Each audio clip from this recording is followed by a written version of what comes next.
Baik, Assalamualaikum warahmatullahi wabarakatuh. Waalaikumsalam warahmatullahi wabarakatuh. Alhamdulillah, wassalatu wassalamu ala rasulillah, wa ba'du.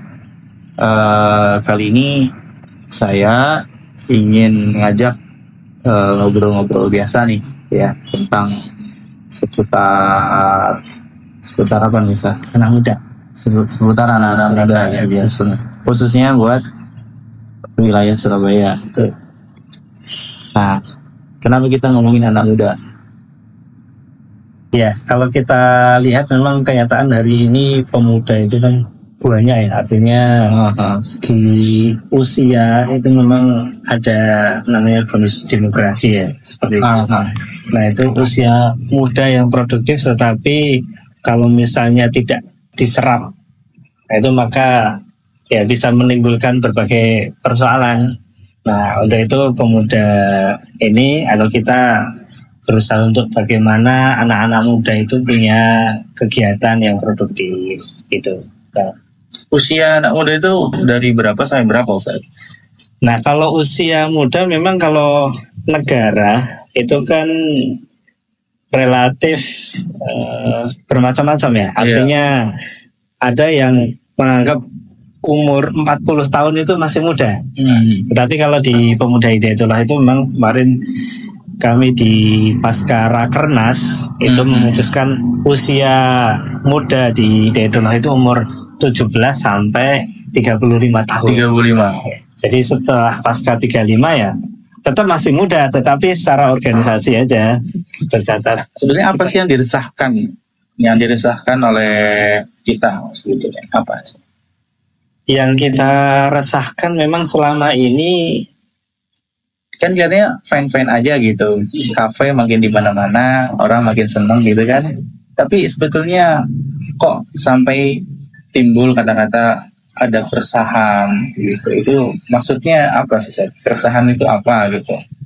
Iya, keresahan itu kan sebetulnya kan timbul dari hati kita, kemudian mungkin ada iman yang masih menyala di situ. Artinya kita melihat pemuda hari ini untuk aksi-aksi itu kan mestinya aksi untuk bagaimana membuat sesuatu hal yang ya bermanfaat, produktif, itu kan kekurang. Artinya lebih ke ya kafe-kafe dengan hal-hal yang kurang kan sebenarnya kita juga nggak tahu mereka itu kan sebetulnya merasa produktif kan atau gimana?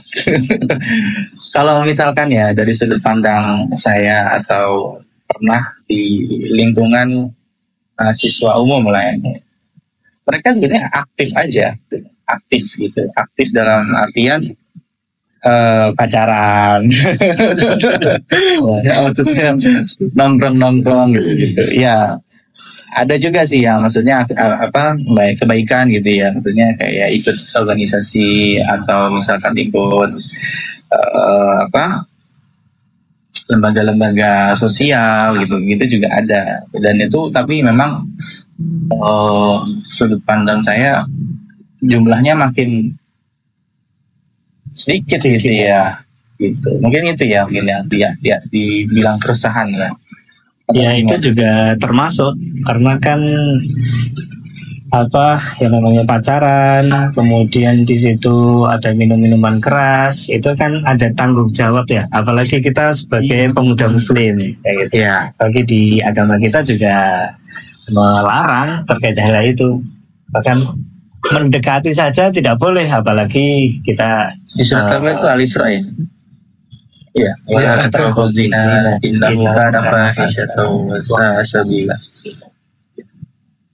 ya gitu kan, insyaallah. Makanya kita hadir ya dalam rangka untuk menjembatani kebaikan. Nah, artinya supaya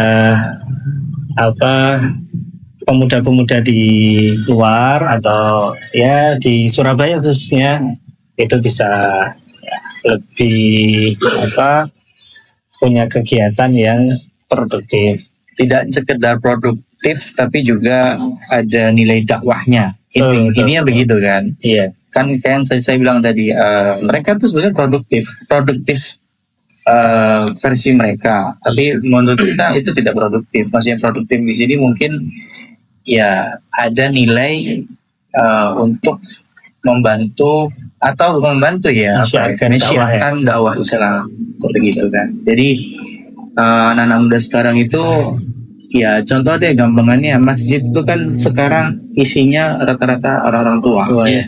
Saya perhatikan gitu, dan orang yang muda-muda ini itu kemana gitu kan, rata-rata kan larinya ke kafe dan segala macam. Ini keresahan yang memang perlu kita sikapi gitu. Termasuk juga mungkin kajian-kajian yang ada di masjid itu kan juga perlu dikemas dengan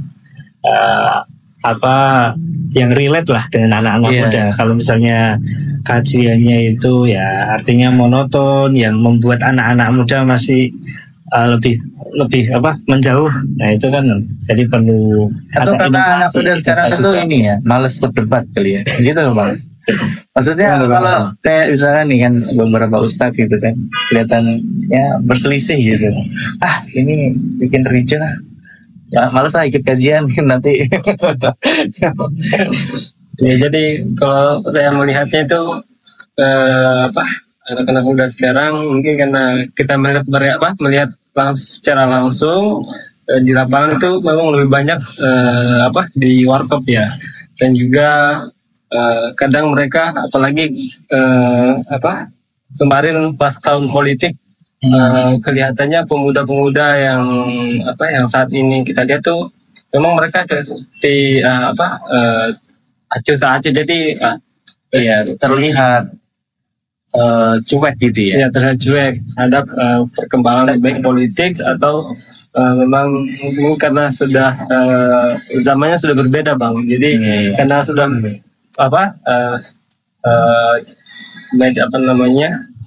kembangan ya digital dan sebagainya kan sudah makin. Tapi kalau menurut saya ya sebenarnya kafe itu nggak bisa disalahkan juga. Maksudnya dalam artian ya nggak masalah kita nongkrong di kafe kan, sangat tidak masalah. Bahkan ada masjid yang ada bioskopnya, tahu nggak? Real masjid ada bioskopnya, malah ada juga kafenya, studio. Sebetulnya mungkin ininya istilahnya ya kulturnya mungkin ya yang membedakan. Kalau mereka main kulturnya nongkrong di kafe ya cowok-cewek campur ikhtilat, mungkin nggak paham sebetulnya. Jadi kita juga salah sebetulnya. Salah itu dalam artian ya kita punya tanggung jawab hadir situ ya, maksudnya untuk mendakwai ini. Kita juga kita ini sebetulnya tahu tapi termasuk juga gini, di mahasiswa ini kan sebetulnya kalau sudah masuk kuliah itu kan kerjaan secara administrasi itu banyak kan, padat. Apalagi mereka juga butuh aktualisasi lah diri. Makanya ya untuk mengerjakan tugasnya yang ada wifi-nya di mana? Akhirnya memburunya kan di situ ya.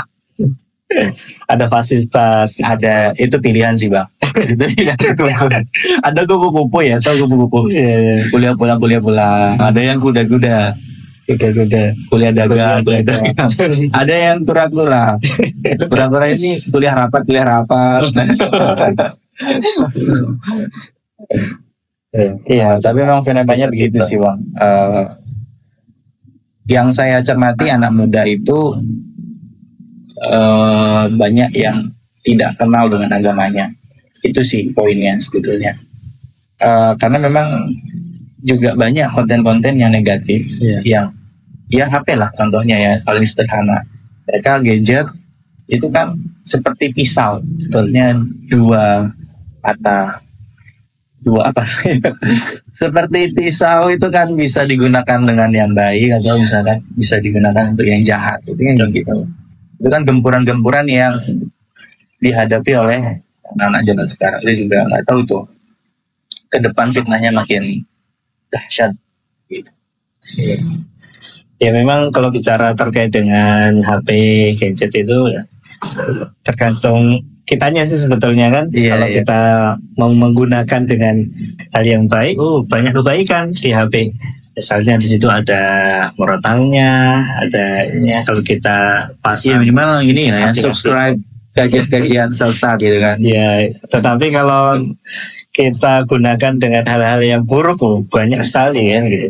Iya. Meskipun ada iklan-iklan yang tiba-tiba muncul yang membuat penasaran gitu. Akhirnya Rezeki bang. Kali ini rezeki kalau kita buka ya.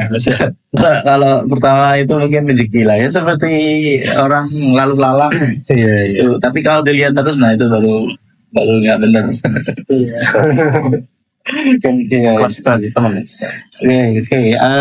Jadi kesimpulannya, jadi kita sebetulnya ada apa namanya nih, forum diskusi ya, namanya forum inspirasi muda. Nah ini kedepannya nanti kita bakalan lebih banyak ngobrol konten-konten yang sifatnya anak muda.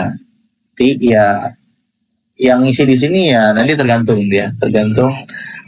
yang kita undang, tergantung yang kita bicarakan mau apa gitu.